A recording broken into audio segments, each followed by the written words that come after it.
You've survived another week. Thank you for listening, downloading, and supporting the Black Man with a Gun Show. This week is going to be a long episode. Like last week was short, just the opposite this week. I got so much to share with you.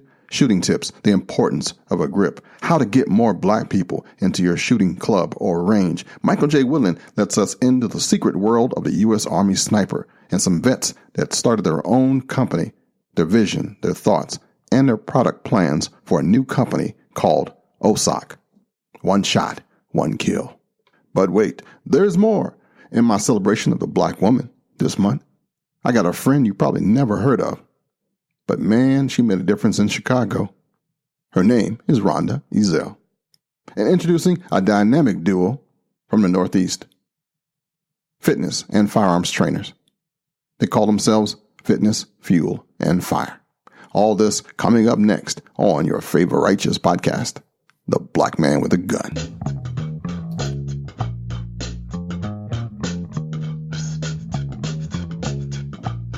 Hi. My name is Reverend Ken Blanchard, the guy known as the Black Man with a Gun, and this is the podcast of the African American gun community, amplifying our voices with American history, sharing training, news, and positive information for all America. Welcome to the show. All right, last week I talked about pistol mastery, that you should just master one gun. And I had 2 people actually respond back to me, so thank you so much. And Mel, thank you so much, man, for the kind words. So one of the elements I want to talk about this week is really simple, but it takes some practice to master. And it's just your grip. A solid grip is really, really important to keep your firearm stable. Remember, you're going to hold a firearm that will contain a small explosive charge that will transfer energy in a whole bunch of different directions. And if you don't hold the gun the right way, it's going to move. The more stable you are, the better you can control that firearm and hit your intended target. So pretend that you have a semi-automatic in your hand. The first thing that you want to establish is a high grip. Now, what that means is you want to get on top of the gun as much as possible under that back strap. You want to be right underneath where the slide moves. Usually there's a dovetail. There's a thing to protect your hand from going too far up, the web of your hand from going too far up and hitting the slide. You want to get as high as you can without stopping that slide from movement. And you don't want that slide to stop, because if it does, it's going to come back on your finger, on your hand itself. And there's usually a dovetail or indentation where it kind of grooves out. It's made there where you want to eliminate any space that you have between the webbing of your thumb and your pointer finger. You want it to fit in a pocket. You don't want a gap there either. You don't want anything behind there. And please, please, please don't put your thumb in the back of the slide. The slide cycles back with every shot. So if your thumb's back there, it will definitely be injured. But Ken, you said that's just one-handed. So what do you do with the other hand? Well, so you guide the heel of your other hand, the support hand, into that natural gap left by your shooting hand. And you want both of your fingers to point in the same direction, forward. If you can put your shooting hand thumb, the one that's on the grip, on top, that's great. So how tight do you hold this thing? Well, see, there's a tension, an isometric tension that you push out with your shooting hand and you pull in with your support hand. Your support hand should provide about 70% of the left to right squeezing pressure, and your shooting hand provides the other 30%.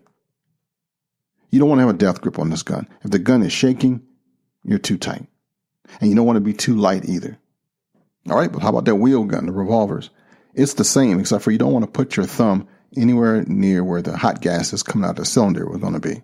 If you're right-handed, keep your right thumb down and away from the cylinder, and your left thumb on top of the right. Then you can use the left thumb to cock the hammer with each shot if you want to, which enables you to maintain your grip between shots. But it's almost the same. Sometimes if you have a ring on or something, the index finger gets banged up on the shroud that goes around the trigger. Sometimes that happens. It does. But if you don't allow there to be a gap so that the gun will bounce, then you can kind of ride with it. Hope I'm making some sense there. And this is definitely a case for some one-on-one instruction. For those people who are in uniform, who carry a holster, and you're going to the range to qualify, for example, you want to practice getting your hand on that grip the same way every time. That first draw is very, very important. It'll save you time. It'll keep the stress factor and the monster off your back. But you got to grab it high on that back strap the first time. Sometimes you have to let go of the retention device if your holster has one, and then meet that support hand. And at the same time, get all your stuff together, the other stuff that matters. Your breathing, your stance, sight picture, and your sight alignment. But we'll get to that soon. All right. Those who don't know what I'm talking about, I'm saying you have to master one gun. You got a whole safe full of guns. How about you just take out one and master it? It's more important to be good with one in time of trouble than to have this great collection and you really can't shoot. There's too many of those guys at the range. Hey, man, take a look at this. And your safest place is downrange. Bullets are flying everywhere. You got me? All right.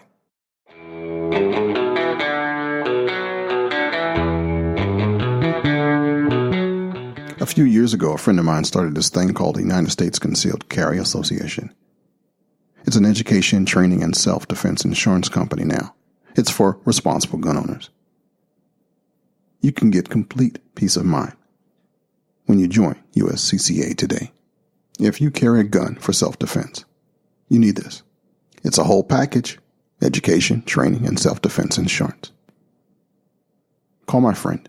The number is 1-877-488-8353.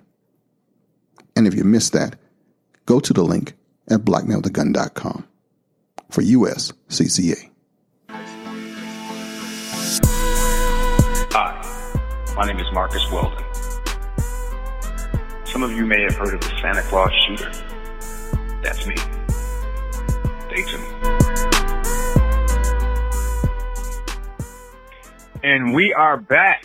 Black Man with a Gun podcast. Marcus Weldon, your co-host. And I am excited to speak with you all today because, well, let me tell you, it's been a long 2 weeks.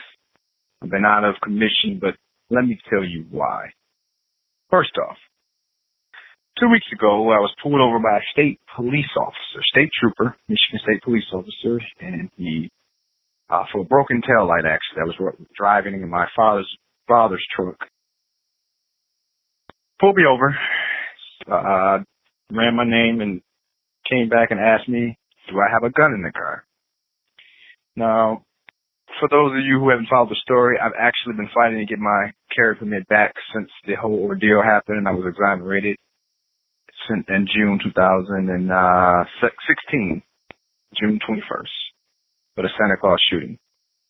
The officer pulled me over and asked me, does I have a gun in the car? According to his records, it's coming up that I am still out on bond and was armed and dangerous and should not be leaving the state. I actually just was at the NRA Carry Guard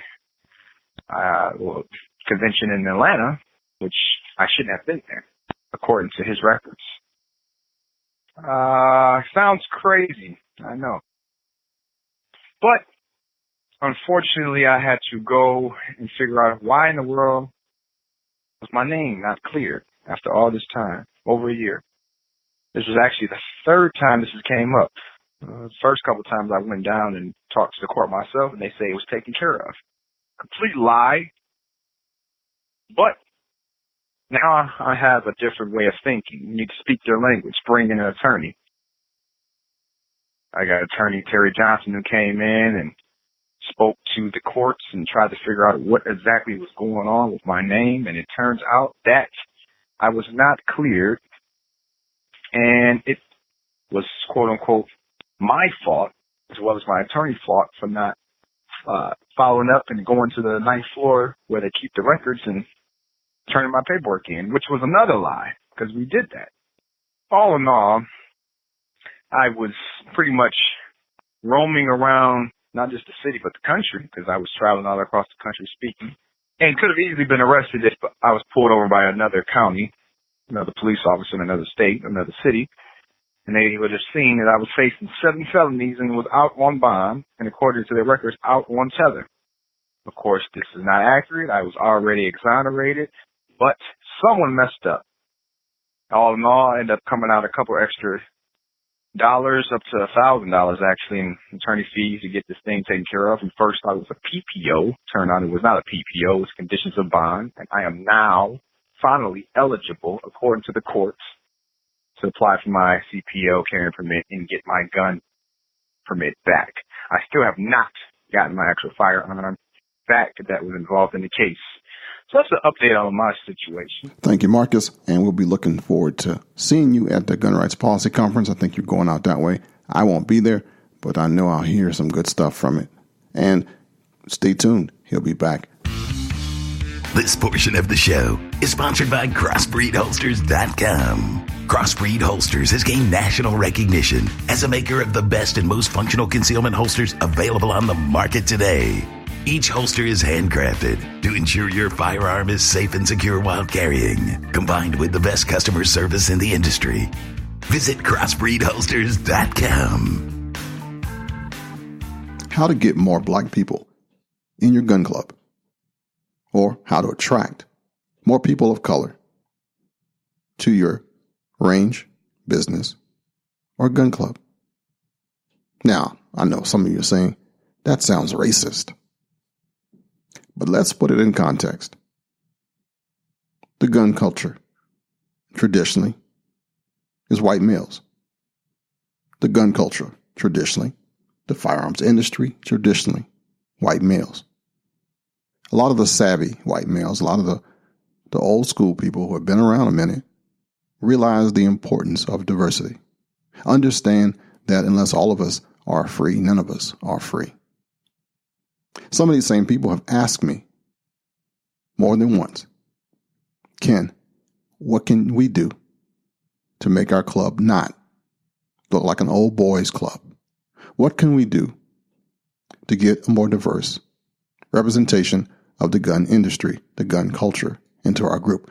We got a group of 200 people. We got a group of 500 people. I got a range over here, and it's the same people.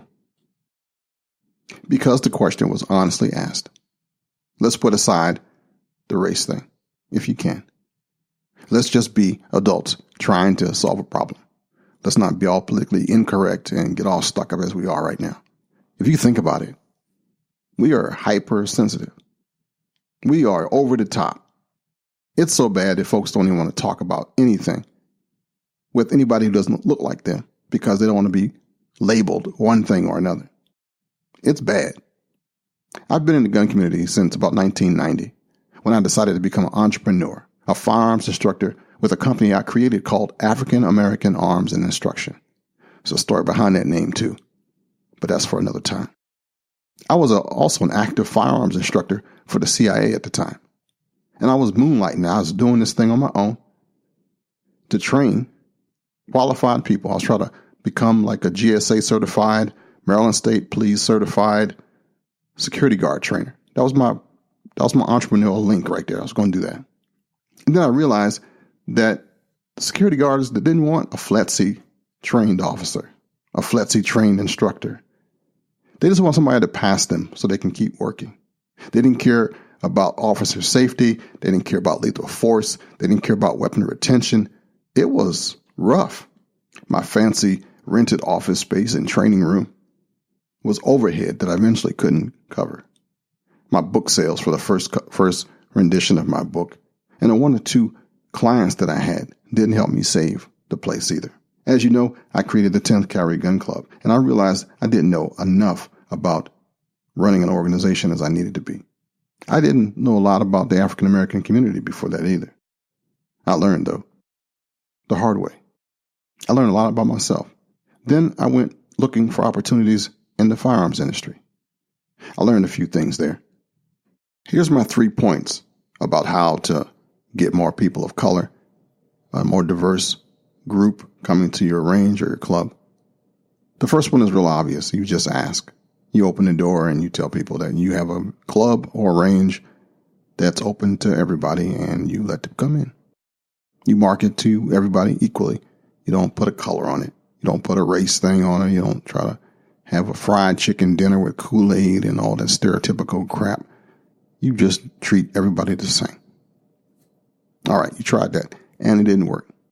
Here's the ugly reality of it. People of color might not want to join your group. Flat out, that's just it. There's something, there's somebody, there is something that doesn't appeal to the group you're trying to market to, as is. And the third and the most real advice I can give you is to create an affiliate link, as you were, to your group. Invite the whole club. Invite a new club. Invite a predominantly one-way club to be associated with the club that you have. Say there's a National African American Gun Association chapter somewhere near your range. Contact that president and open the door to that group, not the individual, but the group, that the group can share your range. The group can have access to your range exclusively on a certain day. I know you got rules and conduct and all that. Well, just like you do any range, tell the house rules, share the house rules. If they want to abide by it, then boom, then they can share in your stuff. And just maybe through that cooperation of being safe in the number thing, you will attract others who don't want to be in that group and are fine with yours. Does any of this make any sense to you? Was it so obvious that I shouldn't even have to say it? Or am I just out there wrong? Let me know what you think. This show is part of the Gun Podcast Network, an exclusive group showcasing professional pro-gun podcasts and broadcasters, hitting our targets.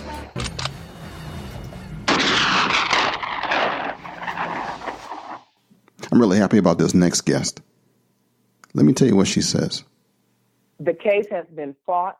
The case has been won. The foundation has been laid. All we are waiting for is for someone to come in, the city of Chicago, and build this gun range. Because I've done my job. I've done my part. Ezell versus Chicago is law of the land.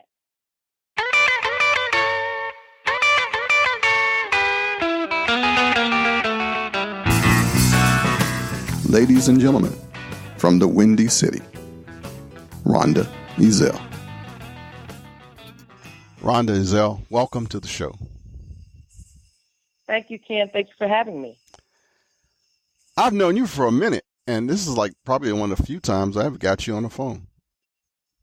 Yes, we've been knowing each other for a while now, and it has been a while. I know we did something years ago, so it's about time. It's about time to get reacquainted. But I'm glad you're still at it. So tell me about Rhonda Ezell. What have you been doing? What are you doing now? You know, Ken, I got involved in this Second Amendment battle, complying with an ordinance years ago when the Otis McDonald case had been won, and Mr. McDonald and the Lawsons, and they went to the United States Supreme Court fighting the city of Chicago to have a firearm in the home. So I found myself complying with that ordinance, and also found myself going outside of the city of Chicago to do so. So, you know, at that moment, you know, I went to my Second Amendment organization and I said, hey guys, look, this is what happened. I was trying to comply, and we said, looks like your rights been violated. So we wanted to take care of that. And at that moment, that's when Ezell versus Chicago was born. Wow. So, you know, it took for me complying with a Chicago firearm permit, which is no longer in existence, finding myself having to go so far to do so, and contacting the Illinois State Rifle Association, because that was the organization that I am a lifetime member of. So, you know, that's how it all got started. But you're not a political person, though. I'm not, Ken. I'm not a political person at all.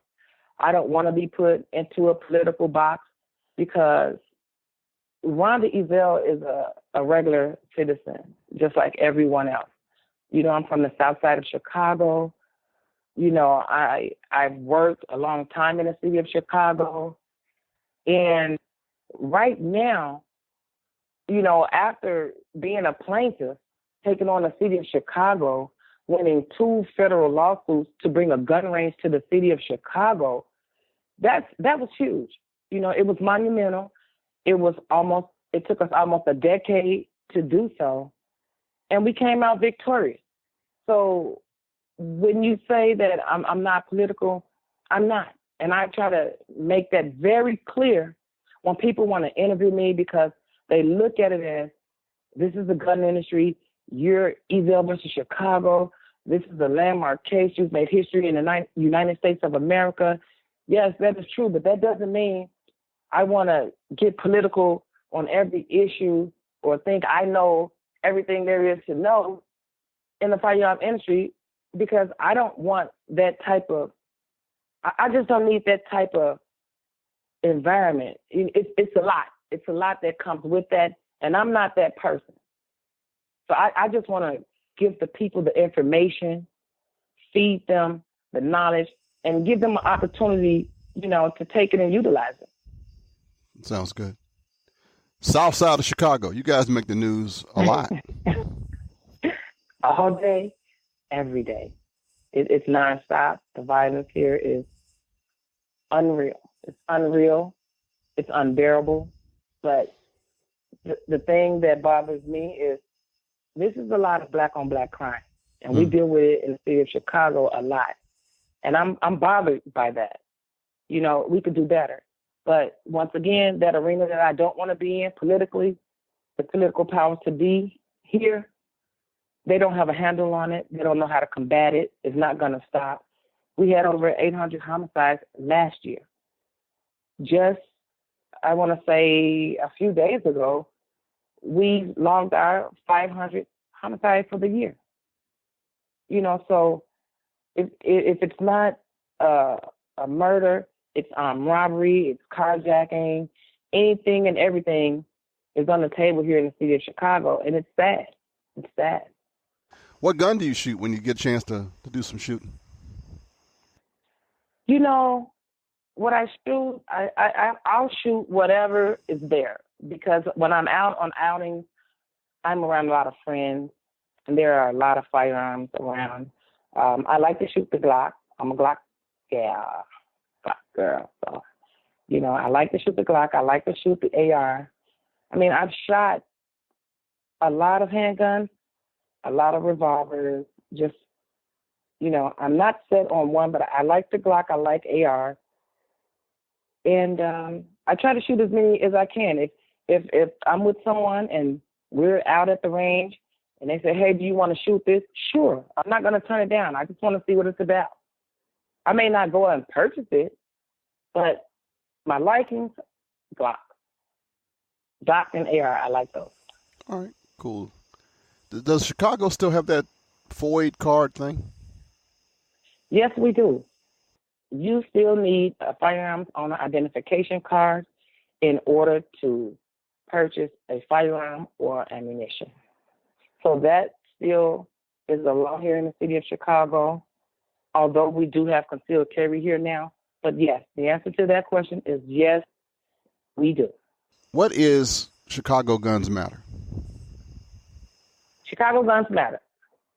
Well, Ken, I've been in this industry for a long time, just like yourself. And for a very long time, we've been trying to come up with grassroots around the city of Chicago, to educate the Black community and the urban community about their rights. And for years now, I'm talking about before all the new things that are going on now, this was almost 10 years ago.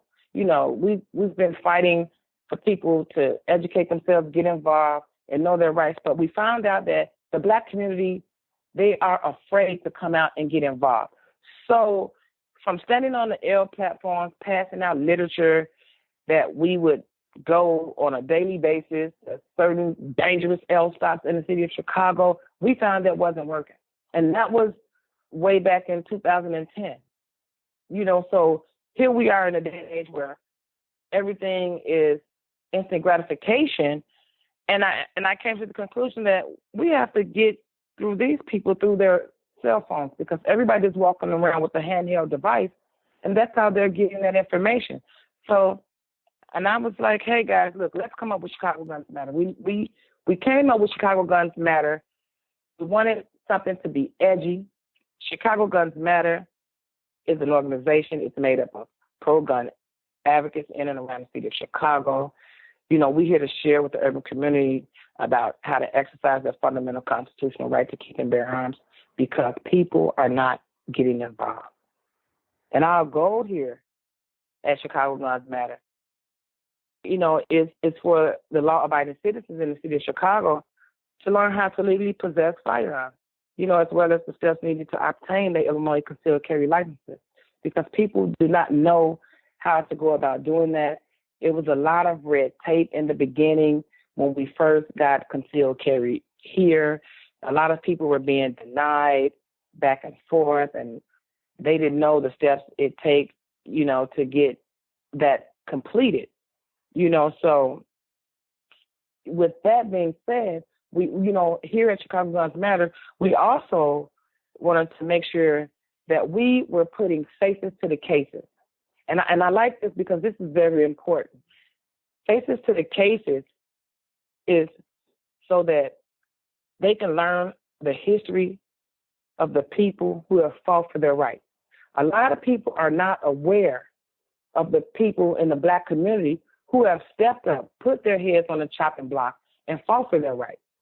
And we have a lot of people here that are exercising the rights, the ones that are and the ones that don't. So for the ones that do not know who we are, because when we say, hey, do you have a FOIA card? Do you have a concealed carry license? You know, the response I get a lot is, that's not for us. These laws are not for us. And it is for you. And I ask them, are you aware of how we got to have a gun in the home? Are you aware how we got concealed carry? Do you know that we are going to get a gun range here? So, no, that's not going to happen. That's not going to happen. So fix to the cases is to educate them on the plaintiffs who have fought for their rights, so they can identify with people that look like them, live in the same neighborhoods that they do, have a similar everyday lifestyle, just to regular citizens. You know, because some of these people think that this is not for us. This is for the NRA and things like that. But we want to wake them up from that and stop that type of thinking. If we can educate them with Chicago Guns Matter, you know, because Chicago Guns Matter is a portal to the safety training and the education and the use of firearms, so that these people can understand what they will be getting themselves into and who we are and what we stand for. I heard that. And that's what Chicago Guns Matter is all about. This 2017, and we still got Black people talking about it's not for us. Does that mess you up? You know, it's unfortunate that people tend to take things that they see versus taking facts and educating themselves on what the law is versus what people tell them. Excuse me. So when you see people that says this is not for us, it really bothers me in a sense, because I can't understand, what do you mean when you say it's not for us? And who is the us? Are you talking about us Black people? Because I didn't see where the law stated in 2017 or any other time. You know, of course they didn't want us to have it way back when. Right now, this is the law. If you are a law-abiding citizen, you have not been convicted of a felony, it is for you. It is for you. Get involved. Start being responsible. Take responsibility for your own actions.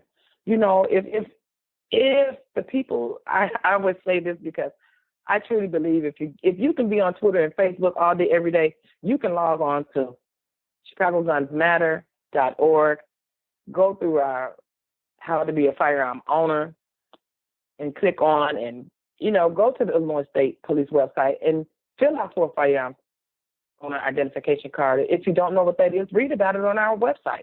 That was the purpose of, you know, making something for us, so that they can stop saying, oh, no, this is not for us. This is not for us. What do you mean it's not for us? It is for us. It's for everybody. It's for all of us in the United States of America. But if you're going to continue to believe that, then you're harming yourself. You can't point the finger at anyone else, using someone else as a scapegoat because you don't know the necessary steps that it takes, or you don't take the time out to get the proper facts to educate yourself on what is available for yourself. True that. I sent you some questions a couple of weeks ago, and just wondering if you could kind of elaborate on that. Like the first one I asked you was, what's the importance of learning gun safety for Black women, in your opinion? Sure. In my opinion, it's important for Black women to learn firearm safety so that they have the knowledge and the training and the education that it takes to use the firearm safely. Because safety is the most important part of owning a firearm. And also, knowing how to properly use the firearm, if they find themselves having to protect their lives or the life of a loved one, it is going to be very important that they learn the safety of firearm and how it works and the things that could happen, because you can't take it back. This is a serious situation. So, Black women need to, and they have been getting involved, because right now we're leading the numbers in concealed carry licenses, even in the city of Chicago. So it's been written about consistently. So I think those things are very important right now. And of course, it's many more things that are important as well. But, Black women just need to learn firearm safety so that they have the knowledge, training, and education that it takes to use a firearm safely, because it is the most important part. Cool. What do you think that every woman needs to know before she takes their first class? What they need to know, this is one of the most important, if not the most important decision that they'll be making in their lifetime, becoming a firearm owner, because it takes patience, knowledge, and skill. They have to be mentally prepared and ready to get involved with having a firearm inside of the home, or if they decide that they're going to get a concealed carry license and carry a gun on their person every day, they're going to need that will, the desire, the determination to protect themselves, making sure that something like this, that they should be fully prepared for. This is something that they have to be fully prepared for. It's not a wishy-washy thing, or I'm not so sure if I want to do this. I don't really know. You have to be secure in the decision that you're going to be making before you go to a gun class, because trainers are not there to babysit. They're there to give you that full knowledge and the best experience of training that you can get, based on that trainer that you end up with. So I think that is very important for them to know, around their first class. Cool. I know there's like a billion guns, and you said you're a Glock person, but what's your recommendation for a first gun for a woman, if there's such a thing? My recommendation, gun for a woman. You know what? I don't recommend a gun for a woman, because every woman is different. Every woman hand size, as well as her taste and what she likes or what she wants in a firearm, such as the features, the designs, the capacity. Everything is different. It's just like women going out to buy shoes. They all are not going to go buy the one same pair of shoes. So, what I would suggest, though, is that they do a little homework. Go to the gun range, rent a few firearms, shoot them, and see what works for them. Because, at the end of the day, a firearm is not a one-size-fits-all. So, and we're women. So we have a lot of different choices and things that we like. So, yeah, who said you got to have one too, right? Right. Who said you have to have one? And I wouldn't just say, hey, this is the best thing for you, because I don't know. It's based on what they like, their taste, their hand size, what they can handle. Do they want a big gun? Do they want a small gun? So you can't really just say, hey, do this. Just let them go to a gun range or rent some things to get a feel for it. Go out shooting with some friends. Yeah, a lot of guys make the mistake of thinking, oh, here's a nice gun for my wife. Wrong answer. Right. and then get home. She's like, what is that? Well, Right. I don't like it. And then he's upset. Yeah. But, that's like trying to pick a sports car for a man. True. You come back and give him the keys to a pink car, and he's not going to like that. So, Ooh, Good one. Wow. True that. Go ahead and drive that pink Ferrari, baby. It's all right. So what's your thoughts on shotguns? Are you a shotgun shooter at all? You know what? I've shot a shotgun a few times. I did skeet shoot. That was about it, but I did hit my target. But I think shotguns are very good for home defense. Mm-hmm. I had the opportunity to shoot one. Like I said, I enjoyed it. Although I don't own one, I think that everyone should because, it's a lot of different models on the market today, a lot to choose from. And, it should be easy for someone to go out and find a good fit for themselves. But, it's a great self-defense gun for the home. So, yeah. And you already told me that you like ARs. Have you found any model that in particular that you liked? No, because like I say, I don't know all the mechanism and every make and model of every firearm on the market. I like whatever I can shoot. Right. I got you. So, but I did see, I saw this one that some Ruger 5.56R. It's some new thing. Don't quote me on the exact model, but I've shot several ARs with friends of mine on these outings. I even posed with one in a photo shoot that I did sometime last year. So, I think that they're great, and everyone should be able to own one.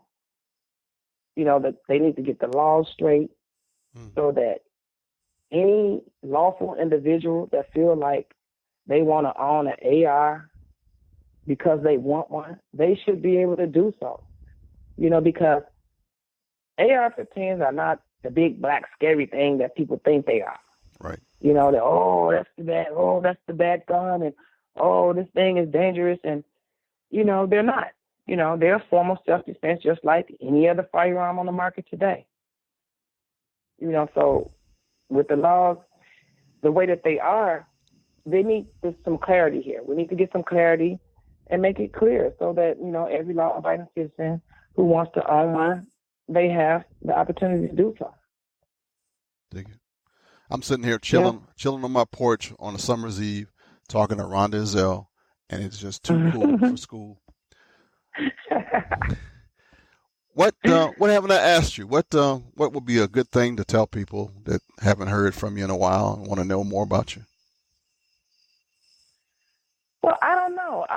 Only thing I can tell people is go to our social media site, go to our website, go to chicagogunsmatter.org, go to our Facebook page, and go to our Twitter page, and just keep up with what we're doing because, myself, Rhonda Ezell, I'm just continuing this fight. A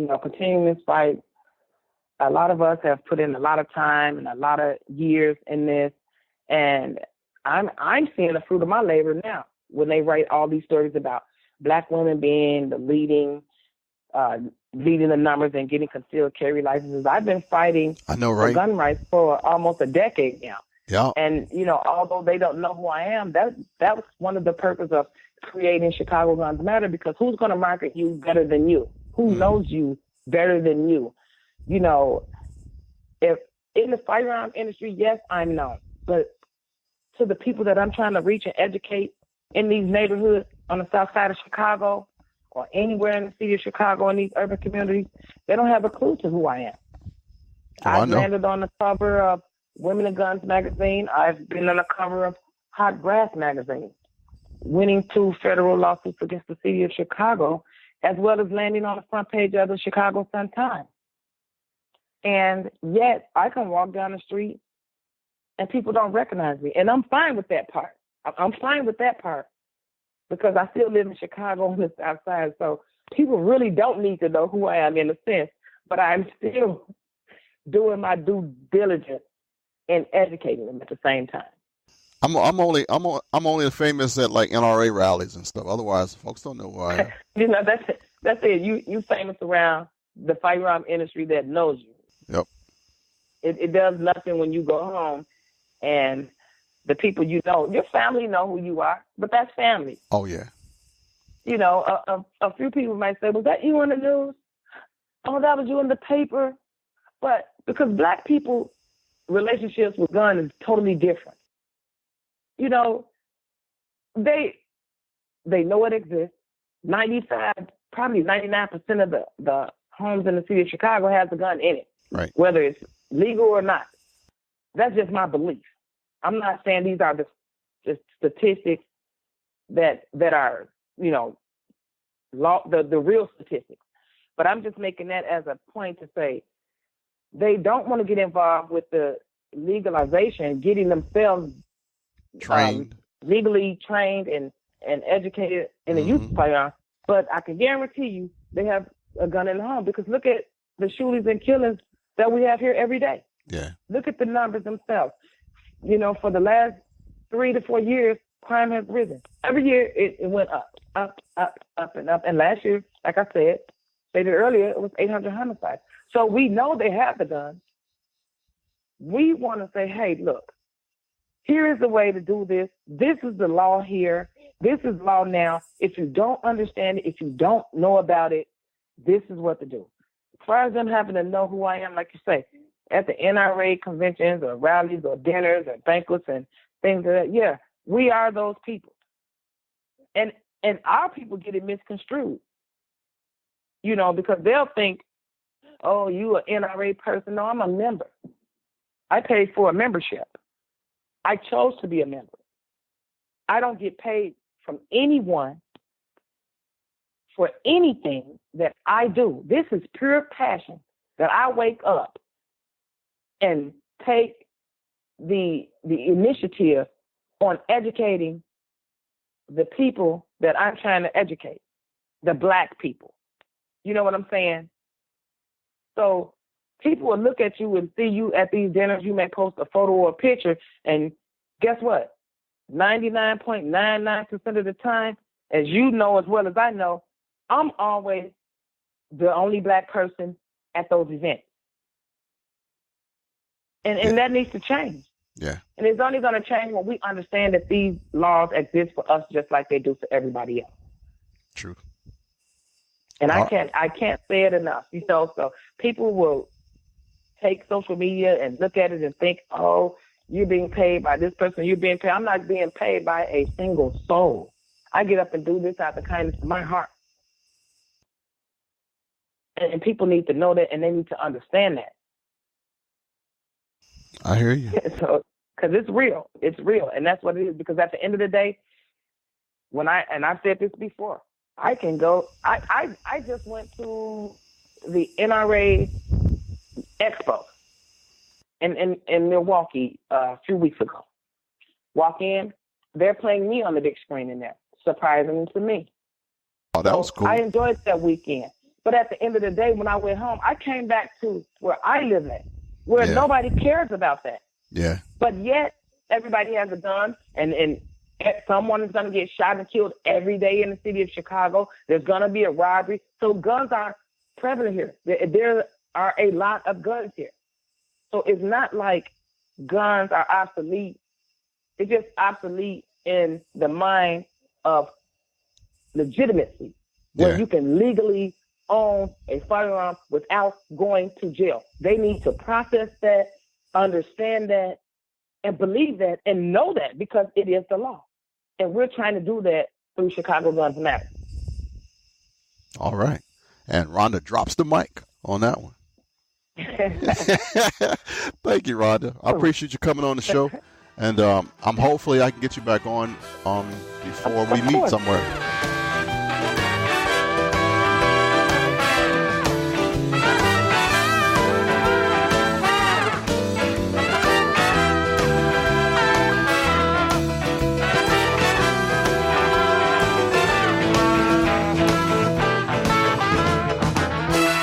All right, right, usually we are done by this time, but wait, I got some more for you.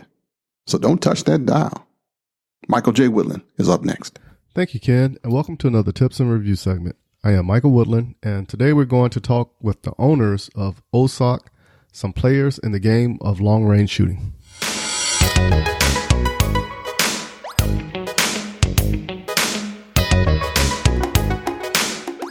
For the past couple weeks, you heard me talk about a friend of mine while in the military who assisted me in training to prepare for a competition. This week, I happened to catch up with Craig Jordan and Joe Bastian to have a conversation with them about their company, OSOK, and their endeavors in the shooting community. Hi, so this is Craig Jordan. I appreciate the introduction, Michael. Me and Michael met through work. Working at the Nick and Night range at Fort Benning. I shot the 240 over the basic training private's head, and they had a low call at night. We worked on the same range there for a few months just prior to me separating service. With that said, when I first met Michael, he basically told me, I told him, my background. I came from sniper school as a sniper instructor, and he had a will to learn, long range discipline, and he was inquisitive, asked a few questions. He brought his Remington 700 up to the schoolhouse one night, and we went over some things and talked about marksmanship and fundamentals and just went over the basics and stuff. Michael had a pretty solid understanding because he had been a competition shooter, prior to this, and he had been shooting moderate to distances, and understood the fundamentals. But there was a long range marksmanship competition coming up at Fort Benning, hosted by the Army Marksmanship Unit there. And, I said, hey, what better way to put your craft to practice than to compete in this competition? So we talked for a little while and ended up encouraging him to go ahead and sign up and compete in this event. I was his coach. Him and another guy named Krill both competed. Michael, if I'm not mistaken, you ended up placing, 6th overall out of about, 30 shooters? It was 70 overall out of 50 shooters, and then the boat division, it was first place. Okay, nice. So, he ended up doing very well. Like I said, he already had a pretty sound understanding. We just went over holds, talked about calling wind. He picked it up pretty quick and was able to apply it right there on the range in the competition. It being his first long-range match, I'd say he did really well. But that's how me and Michael met, was through a shared passion for long-range shooting. All right. Now, can you go ahead and tell me more about OSOK, your company, the apparel company. Yeah, so OSOK, I get it. I mean, got it from snipers too. They say, what does OSOK stand for? It's one shot, one kill. Back when I was an instructor at the United States Army Sniper Course, the last thing the students would say before graduating was one shot, one kill. And to me, one shot, one kill, it just kind of embodies the sniper mentality. A lot of times one shot isn't going to make or get the work done, do the job per se. But it's a goal that we set forth for ourselves, ultimately to be able to master our craft to where, we could apply one shot and that be the ultimate goal, to eliminate whatever threat crosses our reticle. With that said, I just carry that over into the company. As snipers, we don't really have anything that embodies us or represents us. We've been quiet professionals for quite some time. And there's always been a want out there for some type of a apparel line or something that, represents our craft and what our guys do. So me and Joe Bastian, another sniper instructor I worked with back at the schoolhouse, put our minds together and decided, hey, we're going to create some apparel, create some swag, and see if the guys like it. And thus far, we've only been in business for about 3 weeks now. We officially opened August 14th of this year. So far, we've been nothing but positive feedback, comments from guys all the time saying, look, I'm so glad you guys are doing this, for the community. Great to have someone that represents us. That said, like I said, Joe Bastian is on the line as well. I'll let him introduce himself and tell a little bit about how we met. Hey, Mike. Like you said, my name's Joe Bastian. I'm the co-founder with Craig of OSOK Apparel. Talking a little bit about how everybody met. There's a lot of stories. One of the nice things I like about the sniper community is that, there's always a story or a backstory to how people meet and how things get done. I have to credit a lot of people, Craig included, for kind of making me, whatever it is that I am. People like Craig, and Craig in particular, helped me get where I am. So, the short version of that story, I showed up off a deployment to the schoolhouse in early 2013. I'd been conventional my entire career over in 1st Infantry Division. I hadn't been exposed to a whole lot at that point, and I kind of thought I had the market cornered on knowledge. I thought I was pretty good, and I knew what I was doing, and I was fairly confident. But when I showed up to be an instructor at the schoolhouse, I met a lot of guys like Craig Jordan and Mike Hennel, and guys who really, have put a lot of work in and made this their profession. It became pretty clear to me real quick that, there was a lot more to this job out there. If you were going to call yourself a professional, there was a continuous process of learning that needed to be done. And over time, as Craig and I worked together at the schoolhouse and on some other things, we got to be pretty good friends, and this company kind of grew out of it, like he said, because, sniper and long range community has always been a community of long range, has always been a community of quiet professionals, that don't desire recognition for themselves. But at the same time, we take a lot of pride in what we do. And with the amount of time that the guys that are in the military still, and have separated from the military have to do, they're truly worthy of being recognized for being masters of their craft. Hey, that's actually awesome. That's cool. Everybody got that story of how they met up, but it's kind of funny when you hear everybody else's backstory, and then kind of makes you smile how you're in that mix as well. Do y'all offer more than apparel? Yeah, I'll go ahead with that one, Craig. So right now the answer is no. Right now we primarily offer apparel. Now, having said that, we've got a pretty good variety of apparel that we offer on the website right now, and we've got some more stuff in the pipe here coming out this fall and winter. They'll diversify our collection a little bit more. What our intent is, when we start this company, we don't just want it to be about T-shirts. There's a lot of people. There's a lot of really good companies and, really good guys out there doing apparel. We didn't just want to be somebody who, came out there with one trick to offer. So with that in mind, as we continue to grow this company, we are committed to, one, developing and being able to provide to the sniper and long range community gear that is tailored to their needs, because that was one of the biggest things that I noticed personally when I was doing my job. There's not a whole lot of stuff on the market that's designed for snipers. You can't go out and buy a ghillie suit that does what you want it to do right off the shelf. You can't, for instance, it's really hard to find mag pouches that fit the magazines you carry in your rifle. So, we were constantly having to invent our own gear. So that's kind of the first phase of what we want to do. The second one, and I think Craig's going to talk about this a little bit later, we would like to and intend to get involved with bringing some more shooters into the world of competition to kind of further their knowledge and further the knowledge of other people who compete with them. It's like we were talking about, this is one of those communities where, you really, you learn from the people that teach you, but you also learn by doing and from the people that you compete with. And if you're not knowledge sharing and trying to constantly learn, then you're going to get behind the power curve real quick. Absolutely. Okay. Hey, Michael, one thing I wanted to mention real quick, we talked earlier about, first of all, what demographic we were looking to reach. And, as Craig said, we're primarily based in the sniper and long range community. But, for everybody who's listening right now, first we just want to make it, clear that, we're non-discriminatory. So if you're out there, laying the wood, we work for you. We're out there to represent what you do and the expertise and professionalism that you have.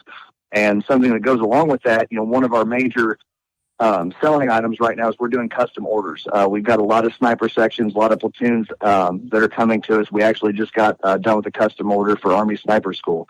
So, if you guys have stuff that you're looking to do and you feel like we could represent your organization, we are more than happy to work with you on designs and a product that will, help you represent who you are. Since we're already talking about the whole shooting aspect and the apparel, and I do understand and see how y'all are doing the merger between the two. So, what is your target audience outside of people who are already shooting, if there is a target audience? And where do you see OSOK in 5 years? Well, our target audience, our demographic is pretty cut and dry. It's shooters, snipers and long-range community, to be exact. With that said, there's a lot of people outside of the community that not necessarily shoot or have been a sniper before, but they're interested in the craft, and we want to bring them in as well. With that said, all shooters have families and people that support them, and they see the dedication these guys, are committed to giving to learn a discipline. So we want to provide apparel for friends and families that support the discipline, and not only that, but patriotic Americans that love their snipers. We like to set up some kind of we want to have apparel and gear to be our main source, right? But on the apparel side, we want to make sure we're not leaving anyone out.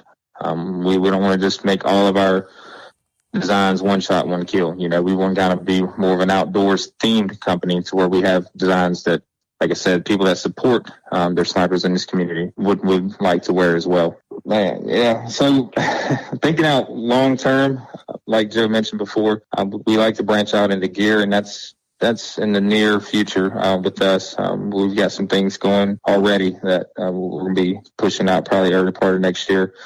So 5 years from now, ideally, just to be honest, I'd like to have a range. I'd like to be able to have a store at the range and conduct training, gear, and sell all our stuff in store, as well as having retailers stock our apparel in their stores. We've already had our first retailer actually ask us to stock our apparel in his store. He's opening up mid-November outside of Fort Bragg, and I believe it's in Brayford. It's a company by the name of Delphi Tactical. Guy named Joey, former Army sniper. He's currently a sergeant major in SIOP there at Fort Bragg, soon to retire, and he's pushing his company really hard, and he's a strong, avid supporter of what we're doing, and as we are of what he's doing, So it's a mutual support through the community, and like I said, everyone's been very welcoming of what we're doing, and grateful that we're actually giving snipers a name, and some type of apparel to showcase their craft. Yeah, that's actually awesome and pretty cool. So now, since we're already talking about equipment, between the two of y'all, I want both of y'all to answer this, but what is your choice of firearms for long-range shooting and your scope selection? Go ahead, Jay. Okay. Well, I'm sure that Craig and I are probably going to have a little bit different answer on this. I really like a lot of the new technology that's come out here, especially in the last few years, with some of the calibers that have come out, some of the rounds that are being produced, and especially some of the glass that's on the market right now. It's leaps and bounds above where it was when I started out. Having said that, I'm kind of old-fashioned in my way. So although I appreciate a lot of rounds, my personal caliber that I enjoy shooting the most is .308. Kind of the reason being is because it's such an evil mistress to shoot, I guess you could say. It's a little bit more challenging, and it takes, you're not going to be as perfect with it. So, I don't have my best statistics, so to speak, with a .308 gun, but I enjoy the work that it makes me do. When I go out and shoot, I have a lot more fun like that. It's kind of like the one golf club you got in your bag that, you don't always hit it right, but it's kind of, it's kind of fun to see what you're going to do with it every time you go out. Having said that, with the optics, I can't say enough about the Horus brand reticles. They came out they got big right about the time when I started teaching, and they kind of became the new hotness. It was a little intimidating at first, but after I started shooting it, I'll tell you what, if I had a choice, I probably wouldn't run anything else, because it makes life so much simpler. It makes all the, it just makes everything in my brain work a little bit faster. Yeah, and I agree with that totally. The .308 cartridge is what we grew up on. It's what we know best. It's what we have the most rounds down range with. So that would be my absolute go-to if I had to deploy tomorrow, because I don't need a dope card. I know my dope. That said, that there are a lot better calibers out there.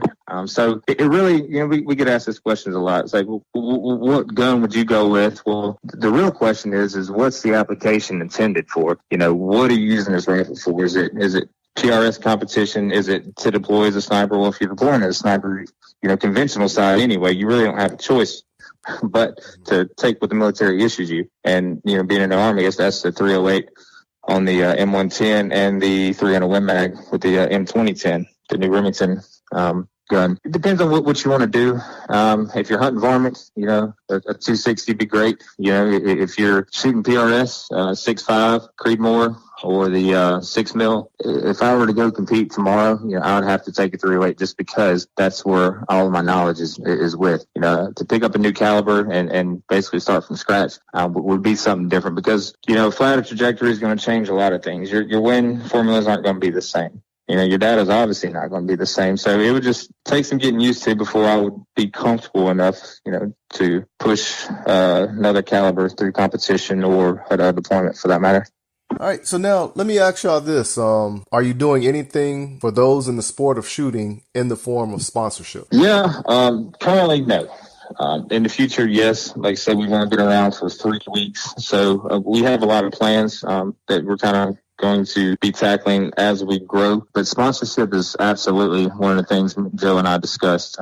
Really had 2 goals in mind with that. The first goal, the reason we want to sponsor shooters is we want to encourage, former snipers, current snipers, to continue shooting, stay on your craft through competition. So we want to encourage guys to get on the range on the weekends, shoot. If your pistol game is weak, we'll start competing in some USPSA matches or IDPA. We want to encourage sniper shooters to be more well-rounded. So, absolutely, we're looking at sponsoring shooters long term. Probably within the next year, I'd say we'll look at building a team of shooters, preferably former snipers, since we are OSOK, and that's where we got our start. We like to encourage former snipers and current snipers to apply for our sponsorship program. Just from the kind of the details that we've worked up, we're looking to sponsor about 5 shooters and build a shooting team, basically Team OSOK. We would provide shooters with, a welcome kit, give them a jersey, give them some of our apparel and stuff to wear these matches. And if gear is on the table at that point, we would offer gear. But one of the biggest things we need our sponsorship applicants to have is their own equipment in whatever discipline they're shooting, be it 3-gun, be it PRS, like say USPSA, IDPA, whatever discipline you are, we're going to need you to have your own equipment. We'll provide you match fees, we'll help you out with ammo and travel, and we'll give you, like I said, welcome kit, and outfit you to look professional. Some of the type personnel we're looking to sponsor is not necessarily the top shooters in the discipline, because we're not there yet, but we want guys that are eager to learn, want to grow, and want to share their knowledge. We want someone that's going to represent the brand very well, someone who's able to network and not just go to this competition or this event, show up, shoot, not really speak with anyone. We want people that, are a people's person, are able to get out and network, share their knowledge, help another shooter out, and not only that, but take knowledge from some of the better shooters so they can get better themselves. But absolutely, we need open-minded individuals, preferably with some kind of sniper background. And we're looking to sponsor about 5 shooters, preferably 1 in each discipline. How can people find your company on social media? On social media, we are on Facebook at OSOK Apparel. On Instagram is our bigger one, where we devote the majority of our time. And again, that's at OSOK Apparel on Instagram. We have a website as well. It's osok-apparel.com. We have a brief background, post on the website, basically Joe and I's background and what we're looking to do, like our vision for OSOK and everything we pretty much discussed in this conversation, as well as we have a store. You can go online, purchase whatever you want, accept all forms of payment, whether it be debit, credit, PayPal, however you want to pay, but we can get it to you. We are trying to get our shipping updated currently. We've just recently started a commercial account with the United States Postal Service. They're actually hooking us up, so we're able to drop our shipping prices a little bit, and it's already reflected on the website as we speak. That said, we do ship to APOs. We get this question a lot. However, the website hosts we use will not allow us currently, and we're working on a fix to this, but they will not allow the APO address to be entered in. So what we tell guys is just enter your home address, domestic address, into the shipping box, and then shoot us a message with your APO. There will be no additional cost. And we'll update your order and get it overseas to you guys. Totally awesome. I thank you guys for sharing your story, your knowledge, and I wish you the best of luck. And like I said, I'll be wearing some of your apparel here shortly. We sure appreciate it, man. And, thanks for having us, buddy. Hey, no problem. Y'all have a good day, and I'll be seeing y'all on the range. Right on. You too, Michael. There you have it. More vets who are contributing to the community and making an impact in a positive way. For those who are looking to contact me, visit blackmanwithagun.com and under the Leaders tab, click on my name, Michael Woodland, and shoot me an email. Until next week, keep shooting, keep practicing, and have fun. Back to you, Ken. And our final guest for this week is up next.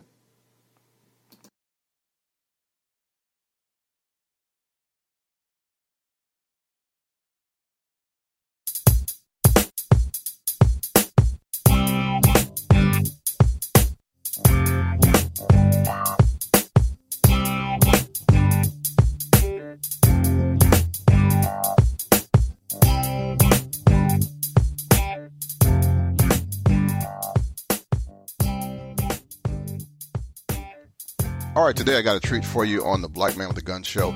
I have a dynamic duo that are the power behind fitnessfuelfire.com.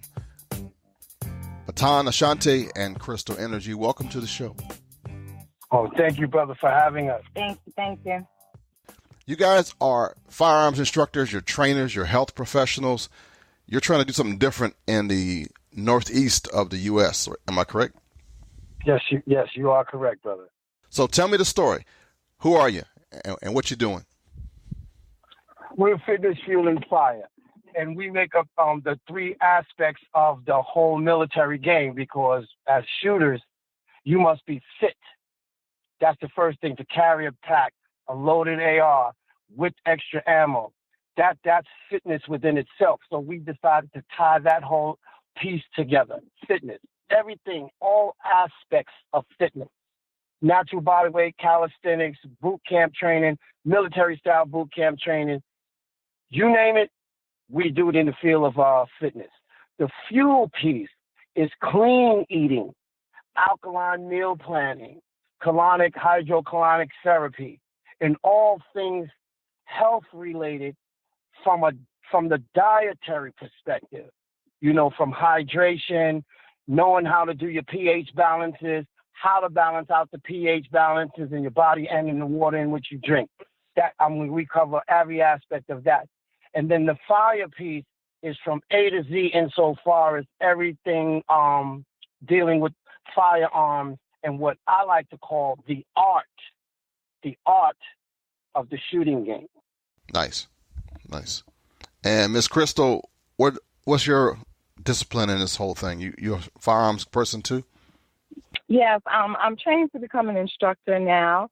So for the last year and a half or so, I've been practicing and shooting, and I've been assisting in some of the classes that we've led together. But I also do specialize in holistic health. So I'm able to, again, come from the nutrition, meal planning, and I offer other holistic services like colon hydrotherapy, inversion therapy, yoni steaming. We have an infrared sauna. So these are all things that keep you healthy, keep you strong, and keep you in the fight, in the fire game. Oh, nice. Hey, I got a question about this alkaline thing. Isn't alkaline hard water? No, alkaline, if you do the pH, there's acid and alkaline. So our bodies are really made for alkaline fuel. Just like any battery that you would use, it's an alkaline battery. Like your Duracell, your Energizers, those are alkaline batteries. If you try to put a different kind of battery in, it's not going to operate correctly. So our bodies work the same way. If we're taking a lot of acid in the form of processed foods and soda and anything unnatural filled with chemicals, those are all things acidic. So our focus is on natural alkaline foods, things that are on the scale above 7. So 7 is your water, is usually that neutral number. So we want to include foods that are 8, 9, and 10 and up, you know, and try to avoid the foods below the 7, the 5, 6s. You know, even garlic is considered acidic, even though a lot of people will take it for medicinal purposes. I just learned something just that fast. That's cool. All right, so you guys are doing the holistic piece for real. Yes, sir. What is the who's your client? Who are you looking for? Who are you trying to grab? Who are you trying to help? Well, I think primarily we focus on the women. You know, women are the first teachers. They are the first protectors.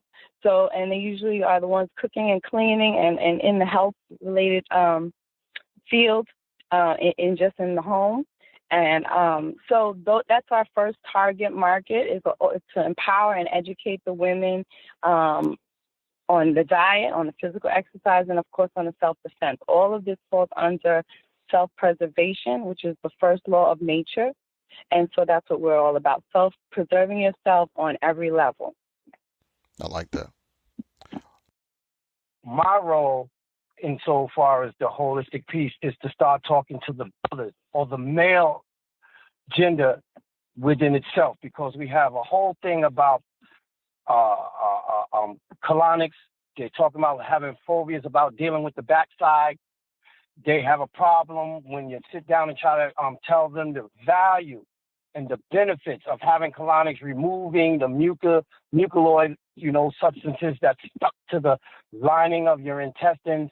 And so my role from my 180 of this 360-degree association we have here is also to try to edify the brothers and the men of how important it is to have that prostate check, to have those colonics, so that we could cut down on the rates of colon cancer and prostate cancer in our community, because we have a phobia of dealing with the back end when it comes to our health and, and our health and our care, brother. I agree with that. So let's talk guns. What's the issue in our community right now with firearms? The lack of understanding and the stereotypes that have been placed out in the community through mass media, movies, and so on and so forth.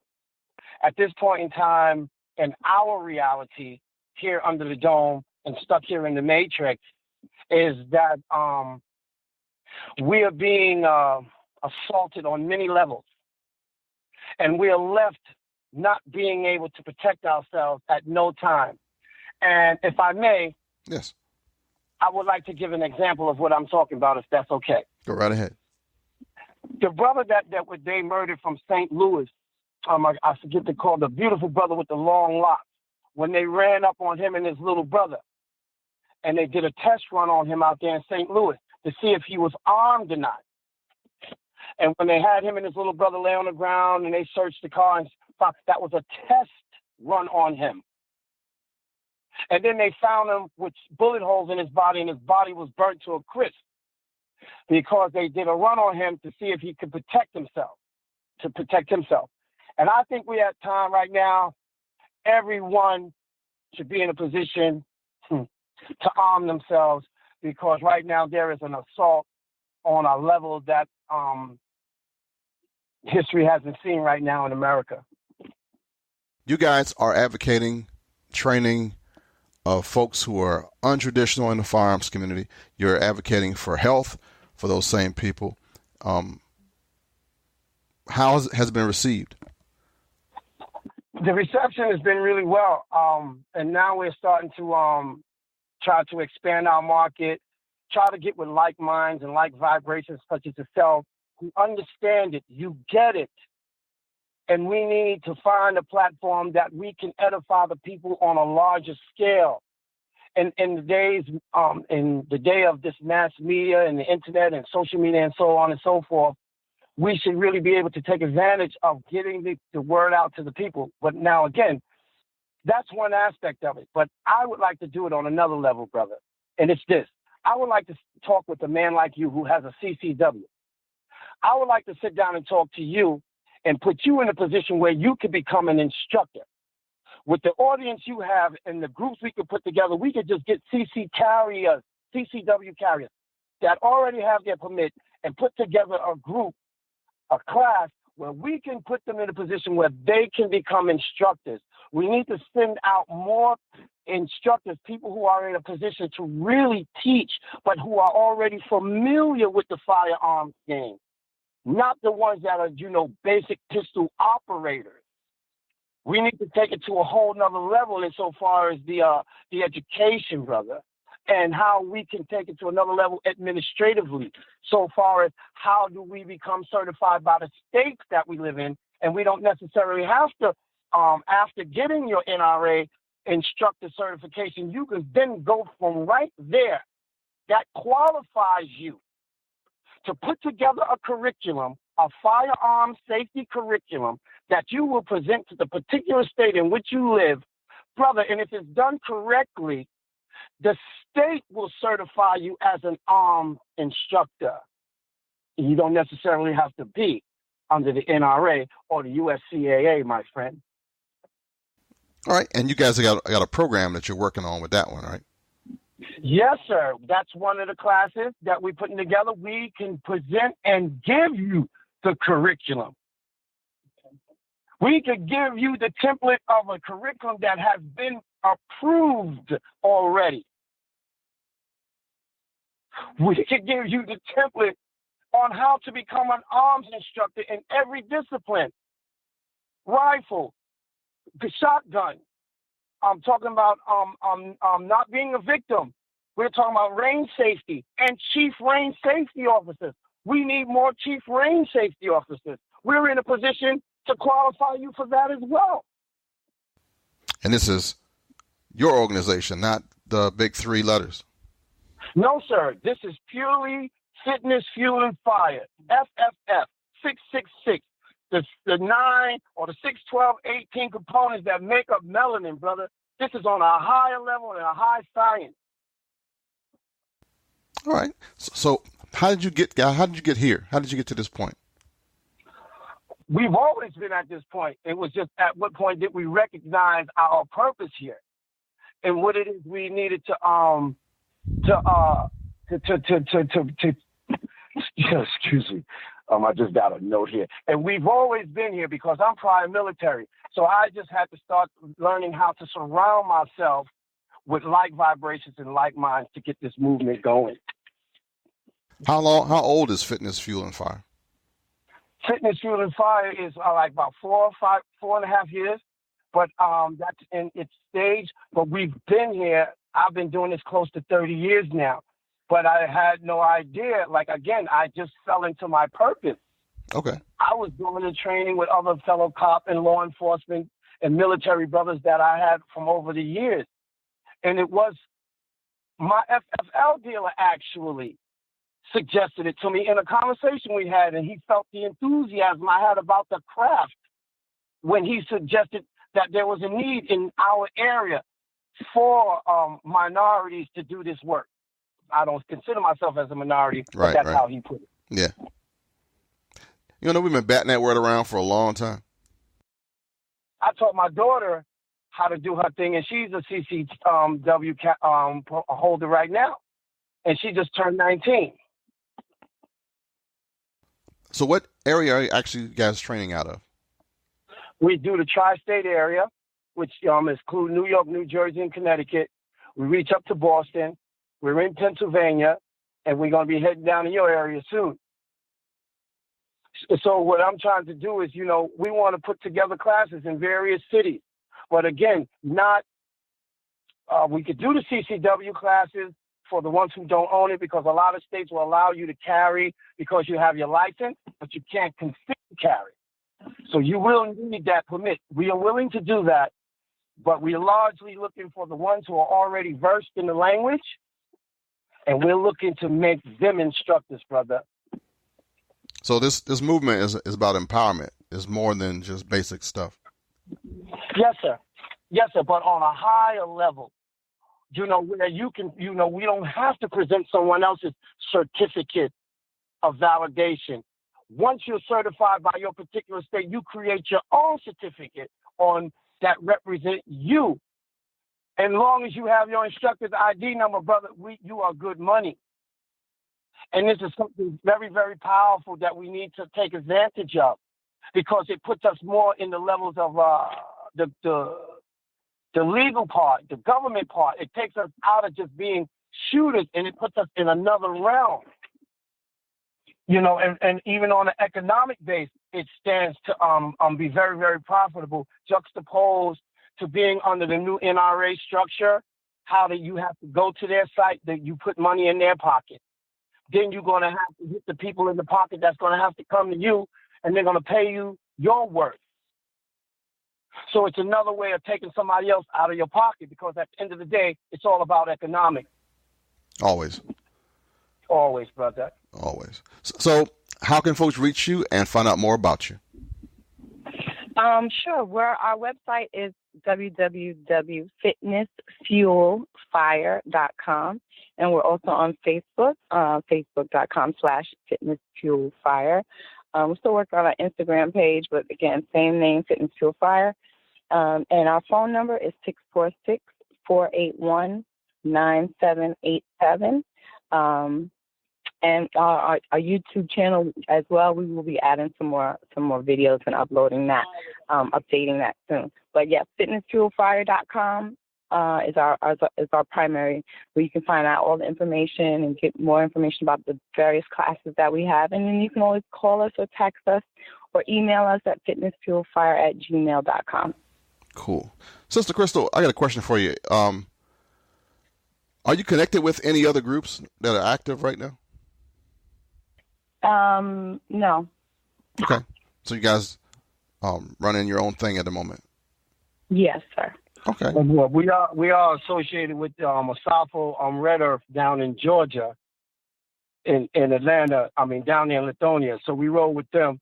But we're looking to connect with like minds. This is necessary because in addition to something else, my brother, we're putting together an Olympic quality inner city youth shooting team that's going to be doing, clay shooting competition and all of the competitions that some of the other children get to partake in.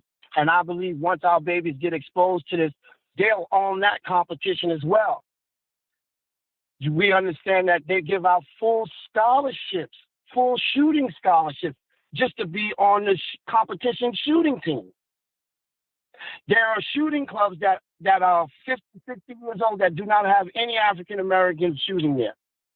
So we would like to do to put together or to link with other members in the community who do teach competition shooting. We would like to link up with them because we are trying to bring down or put out in the ethers, in the universe, our inner city youth that is about clean shooting, not the stereotypical handling of the firearm.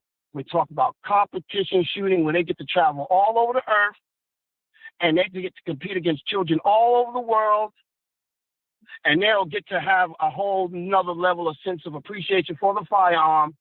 And this is another form of building self-esteem and building community as well. All right. So how do you keep the energy up so high, Doc? Brother, this is inspired by the universe, brother. This is inspired by truth, man. When you have a purpose, you are motivated because it's a purpose. And it's a beautiful thing. The enthusiasm, man, that we get from the elders when we do elders that are over 80 years old. Mama gave me a kiss on the forehead last week, man, for helping her learn how to load a magazine, bro. Do you know what that did to me? That's cool. You hear what I'm saying? And just to see the enthusiasm that was brought out just by that small gesture, for us just giving her the attention, sitting with her, showing her how to grip, showing her how to breathe, how to lock. Oh, my goodness. I want to do this forever. I really want to do this forever. And it's not about economics. It's about a purpose. I like that. And you can give back. So I'm down to work with the elders in the community. I'm down to work with the handicapped in the community. I'm down to work with the deaf, the hearing impaired. We can put together a program for them where we can do shooting. I've been a part of some members where I've seen that work. I'm wide open to anything beautiful and anything that's purposeful for the greater good of the community, brother. And I'm talking about from every aspect of that. That sounds good. Baton Ashanti, Crystal Energy, thank you for being on the show. This has been fitnessfuelfire.com, and you heard it here at the Black Man with the Gun Show. Thanks, guys. I'll talk to you again soon and do a follow-up as things get better and as I find out what I'm doing. Maybe we can hook up somewhere, either in Pennsylvania or in Maryland. Yeah. Perfect. I love you, brother. Love you Thank too, you man. so much. Are you welcome? God bless you, man. God bless you. All right. Peace. Peace.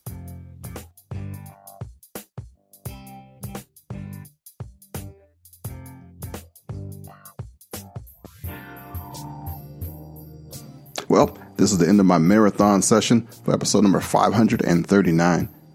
Remember, Ye shall hear of wars and rumors of wars. See that ye not be troubled. For all these things must come to pass, but the end is not yet. For nation shall rise against nation, and kingdom against kingdom, and there shall be famines and pestilences and earthquakes in divers places. All these are the beginning of sorrows. Well, all right, that's it for this week. I want to thank our regulars and our guests. I want to thank you for listening, downloading, and supporting this show. Big shout out to our Patreon supporters. Thank you for making this show possible. For more information about anybody that has been on the show today, you can find their links and information at blackmanwithagun.com. Just in case nobody has told you this today, I love you, and there's not a damn thing you can do about it. Until next week. Shalom, baby.